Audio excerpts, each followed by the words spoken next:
You're listening to GameSHOUT Radio. Hey gang, you know how everything changes. Nothing ever stays the same. And change is constant, especially in radio. At GameSHOUT, we're bringing you, the listener, exactly what you want to hear. So we've made some changes in our schedule to accommodate you. We are now live. GameSHOUT Radio is property of GameSHOUT, a company of Red Planet LLC. All rights reserved. Executive producer, Andy Hodges. For live broadcast booking information, syndication, or advertising, email info@gameshout.com. All comments expressed on the show are not necessarily those of GameSHOUT, Red Planet LLC, its advertisers, guests, or syndication affiliates. All music is licensed by ASCAP and BMI. Recordings of this broadcast prohibited without prior written consent. And welcome back You're to listening to GameSHOUT Radio. Hey gang, you know how everything changes. Nothing ever stays the same. Maverick. And change is constant, especially in radio. Thank you. At GameSHOUT, we're bringing you, the listener, exactly what you want to hear. So we've made some changes in our schedule to accommodate you. We are now live on Tuesdays at 3 p.m. Eastern Standard Time, and we start out with Control Alt Rock at 2 p.m. on Wednesdays, only on GameSHOUT Radio. And now, it's time to win some free prizes on GameSHOUT. Welcome to the trivia show, GameSHOUT.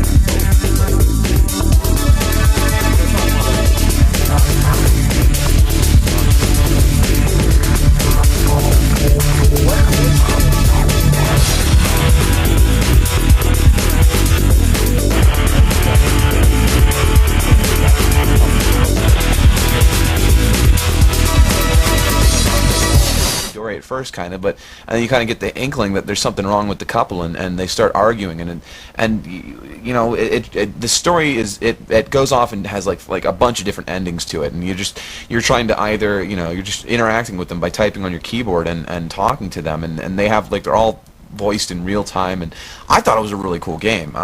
You know, Shrek, I don't know what you thought about it.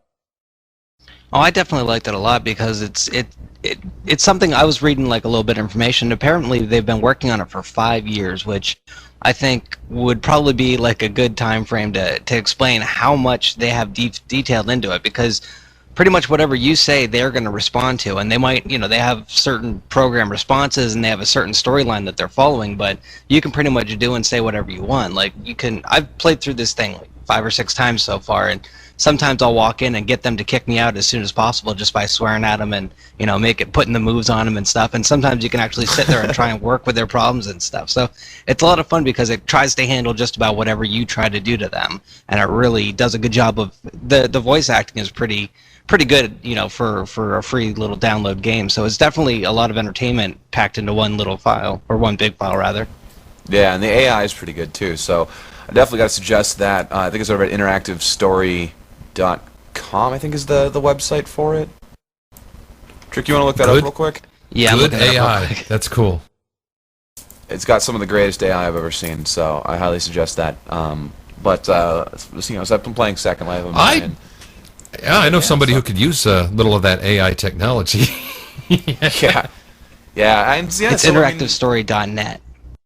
It's interactivestory.net. So yeah, go download that. Definitely, I highly suggest everybody go download that. It's really, really cool game. Cell shaded, I think, is the best. I think is the way the graphics are. So it's a lot of fun to look at and play. And that's basically what I've been playing. A little, you know, aside from Battlefield 2 and Lord of the Rings: Battle for Middle Earth demo, or 2. So that's pretty much what I've been playing. What about you, Matt? Well, I spent most of the week getting as in-depth as I could into this into the Rainbow Six lockdown, and I online play. I got a chance to do some co-op with some people, and that was kind of cool. It was really neat to get 4 people in Rainbow Six, myself and 3 others, where I don't have to worry about my friendly AI walking in front of me, you know, and then I can tell them on TeamSpeak, you know, John, you clear the door. Mike, you throw in the nade, and I'll go ahead and shoot anything that moves. It takes away the garbage. But there is something that I wasn't able to play on PC Playground today, and I want to take just a second, well, actually just a minute, to play that for you guys, because one of the things that I really enjoyed the most about Rainbow Six Lockdown was the music, the soundtrack. One of the ways that the soundtrack affects gameplay is that once you hear that Rainbow theme performed by Fair Factory, as soon as you load the game, you instantly feel the power and intensity of what a team-based squad game is supposed to be. Also, there's a couple places in the game where you can hear music coming from like an abandoned car in the street or a window from nearby. The music won't actually play in-game as a soundtrack to gameplay. Instead, it's part of the ambient music in the world. There's a couple of reasons that Red Storm selected Fear Factory to do the soundtrack for Rainbow Six Lockdown, and one is because they're gamers. They play games all the time when they're on the road, touring and stuff. They'll pull up Rainbow and start playing that, and have done actually some tournaments with one of the Rainbow games. The other is they have recorded music for video games before, so we knew that they knew the process. We knew that they've gone through this before and kind of knew what to expect. Another thing is that we like their sound, their edge they have to them. We wanted to have them portray that in our Rainbow game, and we knew that they would be passionate about the music that they were creating for this game. And last year, during the Rainbow Six release party at Ubisoft booth, we got a chance to talk to some of the Frag Dolls while they were playing Rainbow Six, and we got a chance to play some Halo 2 with Raymond Herrera of Fear Factory. I'm telling you, his drumming style is very, very nicely pronounced in the new theme for Rainbow Six Lockdown. That's about the best thing that I enjoyed in the game. It really was. It's the music. But that's what I spent the most of the week playing. I did get a chance to play a little Battlefield 2 last Saturday with Josh and Trick and Jad, and then there were a couple of other Josh's clan members that joined us. And we really had a great time playing Battlefield 2 on Saturday. Although I did cry BS a few times, it was mostly all in fun. That was a whole lot of fun. I rather enjoyed playing some BF2 this last weekend. Well, I especially like telling your dad that he was, BS shot, yeah, BS, and he just kept laughing and just loved it, Well, hilarious. You got to understand, with guys like us, when you call BS on somebody, that's like a compliment, okay? And when guys like us that don't use downloaded talent, it's really a compliment to say, hey, you just pulled a BS shot on me. Put away your hacks, Maverick. Well, the hilarity of that night had basically toiled down to my father and Sexy Tom and I all team killing each other with C4 by attaching C4 to each other, then to Jeeps, and then I went to the Coupe de Grace by attaching the C4 to a chopper and flying it at Tom, and then jumping out and blowing it up. That's too cool. He was funny because he was running at me. He was running at me with C4. He was like, I'm going to throw C4 on the chopper, and the closer he got, he realized, oh crap, there's C4 on the chopper. So he turns around to run away, and I'm already out, jumping out and blowing him up. Oh man, that's I missed that part. So yeah, Battlefield. Battlefield's the other game I had a chance to play this week, but only my 3 or 4 hours that I got to play on Saturday night. The rest of the time I was well absorbed in doing these video game reviews. What about you, Ego? What have you been up to this week with the game? Well, I've been going to my local internet cafe, the Vortex, and that's a lot of fun.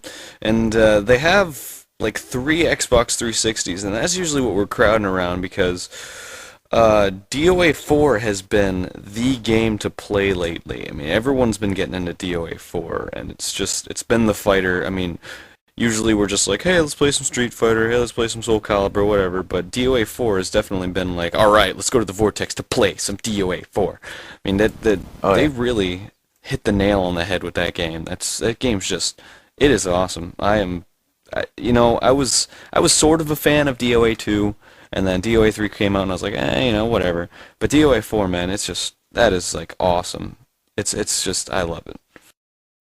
Yeah, I actually got to review that a while back, and I definitely 100% agree with you. It is definitely the next step in the evolution of the Dead or Alive series, and it's a really, really good game. What about you, Soul? What you been up to? Well, I actually dug out Fire Emblem Path of Radiance for the GameCube. I'm really into those tactical games, and I only picked it up last week, and I've been having a great time with it. You know, you got to build up your armies, and you do the missions. They're all very story-based. There's a lot of role-playing game stuff, like you level up your characters, and you know, there's not that much option as far as how you direct the story, but it's almost like a puzzle game, the way you've got to solve each battle. Like they set out all the enemies, you've got all your troops, you know, which ones are you going to bring into this battle, and how are you going to get through it without losing anyone. Yeah, from what I've, from playing the Game Boy version and from what I've heard from you, I think it's one of those games I'm going to have to pick up at some point in time and try and find some time to play it. Yeah, I played the Game Boy one as well, and the improvements they made for the GameCube version are just spectacular. They added a lot of stuff that I just really like. They made the game a lot more fun. Yeah, I want to try the GBA version on the DS here. That should be interesting. I guess, Soulrift, you also got Andy involved in playing a little PlanetSide. Yeah, I haven't actually met up with him. I think he picked the wrong team. I told him go to at first he did. And then he went to did the NC, and I said, like, you got to go to Vanu, or else I'm just going to go in there and kill you. And I don't mind. I've got a BR-20. I've got my my BFR on the Terran Republic. I could just like walk up to him with my double chain guns and mow him down a couple times. But I think it's a lot more effective if he joins us on the VS and we do a big team play thing. No, he is. He's actually, Andy. Didn't you go ahead and start a VS character? Yeah, I'm on both the blue and the purple, and I gotta tell you, those that are listening that might be TFC fans, of course, we're disappointed that Valve has not come out with a new Team Fortress. It was supposed to be out 2 years ago as of this month. Doesn't look like it's gonna happen, guys, but if you want a more modernized TFC, PlanetSide is basically it. I mean, you talk about team play. I mean, I was up in a bomber looking down, and all the teamwork that goes into taking over a base was just impressive. I mean, all the zigzagging going on, and the AMS vehicle, and the Ant vehicle, and the tanks, and oh my gosh, it's real true team play. And I love flying. I mean, I love flying, so I want to fly the Gull. I've got to go through training with, not training, but certification with ISIS over at Soulrift's clan, so that she'll let me fly a Gull. Well, that's the other thing I wanted to bring up to you TFC people. The game is so serious that you do have to earn certifications to drive certain vehicles. It's not an all for all type of thing like TFC was. So it's very motivating. It's very I can't explain it. It's mission direct. I mean, this game is just out of sight. Yeah, there's a lot of things you have to do to get an earning of a rank or certifications. I'm choosing to be an engineer and going to help the ground force support. So, and Mav, you're the loader air vehicle, or what did you decide? Well, he wants to fly the Galaxy. That's the air support. Yeah, it's the Galaxy. It gives you the Galaxy, the Load Star, which is lets you carry around tanks, and the Liberator bomber. That's the one. And the so Load Star, that was missed the one that you were so hot about. PlanetSide is where it's at if you miss TFC.